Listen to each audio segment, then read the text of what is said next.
అందరికీ నమస్కారం. పక్షి చెప్పిన 3 చేదు నిజాలు. ఈ వీడియోలోని ముఖ్య ఉద్దేశాన్ని మాత్రమే మీరు గ్రహించగలరు. దయచేసి వీడియోను చివరి వరకు చూడండి. అలాగే వీడియో లైక్ చేయడం మాత్రం మర్చిపోవద్దు. ఈ వీడియోలో 3 ముఖ్యమైన జ్ఞాన సంబంధమైన విషయాలు చెప్పబోతున్నాను. అందులో మొదటిది, ఈ లోకంలో స్త్రీలు అధికంగా ఉన్నారా లేదా పురుషులు అధికంగా ఉన్నారా? ఈ లోకంలో ఎక్కువగా జన్మిస్తున్నారా లేదా మరణిస్తున్నారా? 3, ఈ లోకంలో బుద్ధిమంతులు అధికంగా ఉన్నారా లేదా బుద్ధిహీనులు అధికంగా ఉన్నారా? ఈ విషయాలన్నింటినీ ఒక చిన్న కథ ద్వారా వివరిస్తాను. జాగ్రత్తగా వినండి. పూర్వం ఒక మహారాజు ఉండేవాడు. అతనికి తన భార్య అంటే చాలా ఇష్టం. ఆమెను ప్రాణంగా ప్రేమించేవాడు. ఒక రోజున ఆ మహారాణి తన చెలికత్తెలతో కలిసి మేడపైన కూర్చుని ఉన్నప్పుడు ఒక పక్షి వచ్చి ఆ మహారాణి తలపై పొడిచి వెళ్ళిపోయింది. అది చూసిన చెలికత్తెలు నవ్వుతారు. దాంతో ఆ మహారాణికి చాలా కోపం వస్తుంది. ఏడుస్తూ అంతఃపురంలోనికి వెళ్ళిపోతుంది. ఆ విషయాన్ని తెలుసుకున్న మహారాజు ఆమె వద్దకు చేరుకొని, ఏమైంది, ఎందుకు ఏడుస్తున్నావు అంటూ అడుగుతాడు. అప్పుడు ఆ మహారాణి, మహారాజా, నన్ను ఈరోజు ఒక పక్షి వచ్చి నా తలపై పొడిచింది. అలా పొడిచి వెళ్ళిపోయింది. నా చెలికత్తెల ముందు నా పరువు పోయింది. మీరు ఏం చేస్తారో నాకు తెలియదు. వెంటనే మీరు ఆ పక్షిని పట్టుకొని దానికి మరణదండన విధించండి. అప్పుడే నా కోపం చల్లారుతుంది. అప్పటి వరకు నేను అన్నపానీయాలు కూడా ముట్టను అని చెబుతుంది. అది విన్న ఆ మహారాజు, చూడు, ఈ రాజ్యంలో లక్షల సంఖ్యలో పక్షులు ఉన్నాయి. వాటిలో నిన్ను ఏ పక్షి పొడిచిందో ఎలా తెలుసుకోవడం? అందువల్ల నీ కోపాన్ని తగ్గించుకో, దాని గురించి ఆలోచించుకో అంటూ చాలా రకాలుగా నచ్చజెప్పే ప్రయత్నం చేస్తాడు. ఎంత నచ్చజెప్పినా ఆ మహారాణి మాత్రం అస్సలు వినడం లేదు, తినడం లేదు. ఇక చేసేది ఏమీ లేక ఆ మహారాజు రాజ్యంలో పక్షులు పట్టే వేటగాళ్ళందరినీ పిలిచి, రాజ్యంలో ఉన్న మొత్తం పక్షులను పట్టుకురండి. అలా చేస్తే మీకు మంచి బహుమానం ఇస్తాను అంటూ ఆదేశించారు. ఆ మాటలు విన్న వేటగాళ్ళందరూ ఎక్కడ పడితే అక్కడ వలలు వేస్తూ పక్షులన్నింటినీ పట్టేస్తున్నారు. అది చూసిన పక్షులన్నీ ఒక్క చోటుకు చేరుకుని ఇలా మాట్లాడుకుంటున్నాయి, చూడండి, ఈ రాజ్యంలోని మహారాజు అన్ని పక్షులను పట్టుకొని వాటిని చంపాలనుకుంటున్నారు. మనలో ఒక పక్షి చేసిన తప్పుకు ఇప్పుడు అందరి ప్రాణాలకు ప్రమాదం వచ్చింది. ఇది న్యాయం కాదు. మహారాజు అన్యాయంగా మన ప్రాణాలను తీయాలనుకుంటున్నారు. ఇప్పుడు ఈ ప్రమాదం నుండి ఎలా తప్పించుకోవాలా అని ఆలోచిస్తున్నాయి. అప్పుడు ఆ పక్షుల గుంపు నుంచి తెలివైన ఒక వృద్ధ పక్షి ముందుకు వచ్చి ఇలా అంటుంది, ఒక పనిని చేయండి. వెంటనే మీరంతా మహారాజు వద్దకు వెళ్ళి, మా పక్షుల్లో ఒక ముఖ్యమైన రాజు పక్షి లేదు. ఆ పక్షి వచ్చిన తర్వాతే మాకు మరణదండన విధించండి అని అడగండి. ఆ పక్షి ఎటు వెళ్ళింది అని అడిగితే, పక్క రాజ్యంలో ఉన్న ఒక కఠినమైన సమస్యను పరిష్కరించడానికి వెళ్ళింది అని చెప్పండి. కొద్దిసేపట్లో ఆ పక్షి ఇక్కడకు చేరుకుంటుంది. అప్పుడు మీరు మా పక్షులన్నింటినీ ఒకేసారి చంపేయండి అని అన్నాయి. అప్పుడు ఆ మహారాజు, మీ పక్షి అంత తెలివైందా? పక్క రాజ్యంలోని కఠినమైన సమస్యలను కూడా పరిష్కరిస్తుందా? చూస్తాను ఎంత తెలివైనదో. ఆ పక్షి కోసం ఎదురు చూస్తున్నాడు రాజు. అలా సాయంత్రానికి ఆ వృద్ధ పక్షి అక్కడకు చేరుకుంది.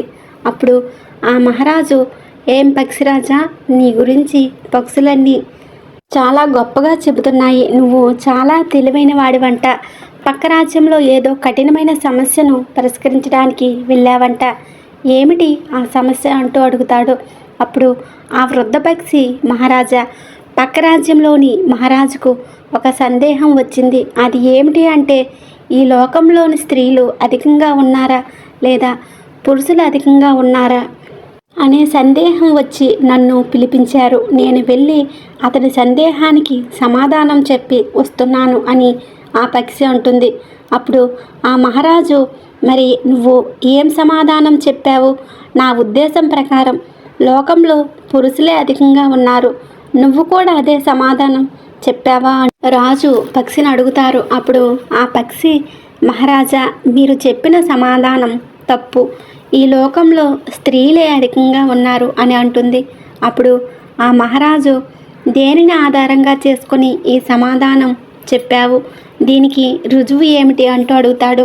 అప్పుడు ఆ పక్షి, మహారాజా, ఈ లోకంలో ఒక స్త్రీ మాటలు విని ఎవరు నిర్దోషులు ప్రాణాలు తీస్తారో అలాంటి అధర్ముడు స్త్రీల శ్రేణిలో నిలుస్తారు.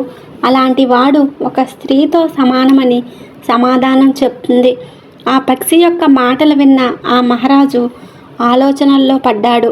ఆ పక్షి చెప్పినట్లుగా ఒక స్త్రీ మాటలంటే నా భార్య చెప్పిన మాటలు విని ఈ అమాయకపు పక్షులను చంపేయమన్నాను అంటే నేను కూడా స్త్రీల శ్రేణిలో ఉంటానా? అయ్యో, అలా జరగకూడదు అని అనుకుని వెంటనే ఆ పక్షులను వదిలేశాడు. ఇక ఆనందంతో ఆ పక్షులన్నీ అక్కడి నుండి ఎగిరిపోయాయి. ఇక్కడ మహారాణికి మాత్రం చాలా కోపం వచ్చింది. పక్షులన్నింటినీ పట్టుకున్న తర్వాత కూడా వాటిని చంపకుండా వదిలేశాడని మహారాజుపై కోపంతో అన్నపానీయాలు తీసుకోవడం మానేసింది.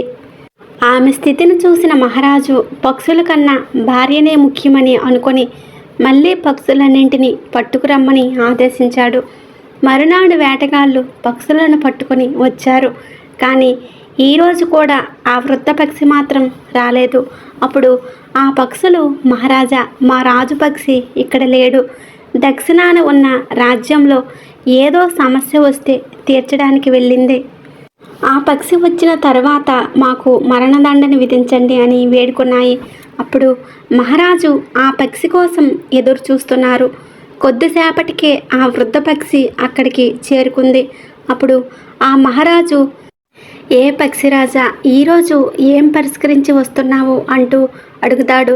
అప్పుడు ఆ పక్షి, మహారాజా, మీకు దక్షిణాన ఉన్న రాజ్యంలోని రాజు మనసులో ఒక ప్రశ్న ఏర్పడింది. దానికి సమాధానం అక్కడ ఎవ్వరూ చెప్పలేకపోయారు. నన్ను మహారాజు పిలిస్తే నేను వెళ్ళి దానికి సమాధానం చెప్పి వస్తున్నాను. అసలు ప్రశ్న ఏమిటంటే, ఈ లోకంలో ఎక్కువ మంది జన్మిస్తున్నారా, ఎక్కువ మంది మరణిస్తున్నారా? ఇదే ప్రశ్న. అప్పుడు ఆ మహారాజు, నాకు తెలిసినంత వరకు ఈ లోకంలో ఎక్కువ మంది జన్మిస్తున్నారు. మరి నువ్వేం సమాధానం చెప్పావు అని అంటూ అడుగుతారు. అప్పుడు ఆ పక్షి, మహారాజా, నేను చెప్పిన సమాధానం ఏమిటి అంటే ఈ లోకంలో ఎక్కువ మంది మరణిస్తున్నారు. అప్పుడు ఆ మహారాజు, ఎక్కువ మంది మరణిస్తున్నారా? అది ఎలా సాధ్యం? నాకు వివరించి చెప్పు అని అడుగుతాడు. అప్పుడు ఆ పక్షి, మహారాజా, ఒక రాజు సరైన నిర్ణయం తీసుకున్న తర్వాత వేరే చెప్పుడు మాటలు విని తాను ఇచ్చిన మాటను తప్పుతారో అలాంటి వ్యక్తి జీవించి ఉన్న మరణించినట్టే లెక్క. ఒక వ్యక్తి ధర్మంగా మాట ఇచ్చి ఆ మాటపై నిలబడకుండా వేరే వారు చెప్పగానే తన మాటను మార్చేస్తాడు. అలాంటి వాడు బ్రతికి ఉన్న చచ్చిన శవంతో సమానం అని సమాధానం ఆ పక్షి చెబుతుంది. ఆ పక్షి మాటలు విన్న మహారాజుకు చాలా సిగ్గు కలిగింది. అలాంటి వ్యక్తిని నేనే. మహారాణి ప్రేమలో పడి నేను ఇచ్చిన మాటను తప్పాను. ఇలాంటి తప్పు నేను చేయకూడదు అని భావించి అన్ని పక్షులను వదిలేశాడు. ఇక ఈ విషయం మహారాణికి తెలిసిపోయింది. మహారాజు ఈరోజు కూడా పక్షులను చంపకుండా వదిలేశారని వెంటనే ఆ మహారాణి మహారాజు వద్దకు వెళ్ళి, రేపటి వరకు మీరు ఆ పక్షులను చంపకపోతే నేను ప్రాణత్యాగం చేసుకుంటాను. మీకు ఆ పక్షులు ముఖ్యమో నా ప్రాణాలు ముఖ్యమో మీరే నిర్ణయించుకోండి అని చెప్పి ఆమె అక్కడ నుండి వెళ్ళిపోయింది. ఇక మహారాజు ధర్మ సంకటంలో పడిపోయాడు. ఒకవైపు తన భార్య ప్రాణాలు, మరొక వైపు అమాయకపు పక్షులు. ఏం చేయాలో అర్థం కావడం లేదు. తాను చేస్తున్నది తప్పు అని తెలిసిన తన భార్య ప్రాణాలు కాపాడుకోవడం కోసం మళ్ళీ అన్ని పక్షులను పట్టుకురమ్మని ఆదేశించాడు. ఆ మహారాజు ఆదేశించినట్లుగానే మరునాడు ఆ పక్షులన్నింటినీ వేటగాళ్ళు పట్టుకువచ్చారు. కానీ ఈరోజు కూడా ఆ వృద్ధ పక్షి రాలేదు. ఆ పక్షులను అడగ్గా ఆ పక్షి ఏదో సమస్య పరిష్కరించడానికి ఉత్తరాన ఉన్న రాజ్యానికి వెళ్ళిందని చెప్పాయి. కొద్దిసేపటి తర్వాత ఆ వృద్ధ పక్షి కూడా మహారాజు వద్ద వచ్చేసింది. అప్పుడు ఆ మహారాజు, ఈరోజు ఏం సమస్య తీర్చి వస్తున్నావంటూ అడుగుతాడు. అప్పుడు ఆ పక్షి, మహారాజా, ఈరోజు మాత్రం ఒక గొప్ప ప్రశ్నకు సమాధానం చెప్పి వస్తున్నాను. దానికి సమాధానం చాలామందికి తెలియదు. ప్రశ్న ఏమిటంటే, ఈ లోకంలో మూర్ఖులు అధికంగా ఉన్నారా లేదా బుద్ధిమంతులు అధికంగా ఉన్నారా? ఇది ప్రశ్న. దీనికి సమాధానం మీకు తెలిస్తే చెప్పండి అని అంటూ ఆ పక్షి రాజును అడుగుతుంది. అప్పుడు మహారాజు, ఇది ఏమైనా అంత పెద్ద ప్రశ్న? ఈ లోకంలో బుద్ధిమంతులే అధికంగా ఉన్నారు, మూర్ఖులు చాలా చాలా తక్కువ మంది ఉన్నారు అని సమాధానం చెప్తాడు. అప్పుడు ఆ పక్షి, మహారాజా, నేను మీ సమాధానం తప్పు. ఈ లోకంలో మూర్ఖులే అధికంగా ఉన్నారు. అది ఎలా అంటే, ఏ వ్యక్తి అయితే తన బుద్ధి వివేకంతో పనిచేయకుండా తన నిర్ణయం వేరే వారి కోరిక ఉంటుందో, ధర్మమేదో అధర్మమేదో తెలిసిన అధర్మాన్ని మాత్రమే చేస్తాడు. ఒక ప్రాణిని రక్షించడానికి లక్షల ప్రాణాలు తీయాలనుకుంటాడు. వాడు మూర్ఖుడే అవుతాడు. మీ సభలో ఇంత గొప్ప గొప్ప బుద్ధిమంతులు ఉన్నా మీరు చేస్తున్నది తప్పు అని చెప్పలేదు. అందువలన మీరంతా కూడా మూర్ఖులే. మహారాజా, మీరు చేస్తున్న ఈ పనిలో మీ బుద్ధి పనిచేయడం లేదు. మీరు ఏదైతే చేస్తున్నారో మీరు మహారాణి కోసం మాత్రమే చేస్తున్నారు. అందువలన మీరే పెద్ద మూర్ఖులు. అందువలన నేను మూర్ఖులే అధికమని సమాధానం చెప్పాను అని అంటుంది. ఆ పక్షి మాటలు వినగానే మహారాజుకు కన్నులు తెరుచుకున్నాయి. తాను చేస్తున్నది మహాపాపమని తెలుసుకున్నారు. మహారాణి ఉన్నా సరే చనిపోయినా సరే నేను మాత్రం ఈ పక్షులను చంపలేను అని భావించి వెంటనే ఆ పక్షులను క్షమించమని వాటిని వదిలేశాడు. పక్షులన్నీ ఎంతో ఆనందంగా అక్కడ నుండి వెళ్ళిపోయాయి. ఈ కథ ద్వారా మనం తెలుసుకోవాల్సింది ఏమిటి అంటే, ఒక పెద్ద పదవిలో ఉన్న లేదా ఒక ఇంటికి పెద్దగా వ్యవహరిస్తున్న ఒక ఖచ్చితమైన ధర్మబద్ధమైన అది అధర్మమని తెలిసిన ఆ మూర్ఖుల కోరిక తీర్చడానికి అధర్మపు పనులు చేస్తే ఖచ్చితంగా రాబోయే రోజుల్లో నానా కష్టాలు అనుభవిస్తారు. ముందుగా మనం చేస్తున్న పని ధర్మబద్ధమైనదా కాదా అని మన బుద్ధితో ఆలోచించాలి. అది ధర్మబద్ధమైన పని అయితే అది వెంటనే చేసేయాలి. కానీ అది అధర్మమని తెలిసిన ఆ పనిని చేయమని అడిగితే వారిని మూర్ఖులుగా భావించి వారితో దూరంగా ఉండాలి. ఎందుకంటే అలాంటి వారి వలన కష్టాలు తప్ప సుఖాలు ఉండవు. ఈ సృష్టిలో అన్ని జీవులు సమానం. వాటిని కాపాడుకోవడం మన ధర్మం. మన స్వార్థం కోసం వాటిని చంపితే వచ్చే జన్మలో పశుపక్షాదులలో జన్మించి నానా కష్టాలు అనుభవిస్తాం. చూశారు కదా.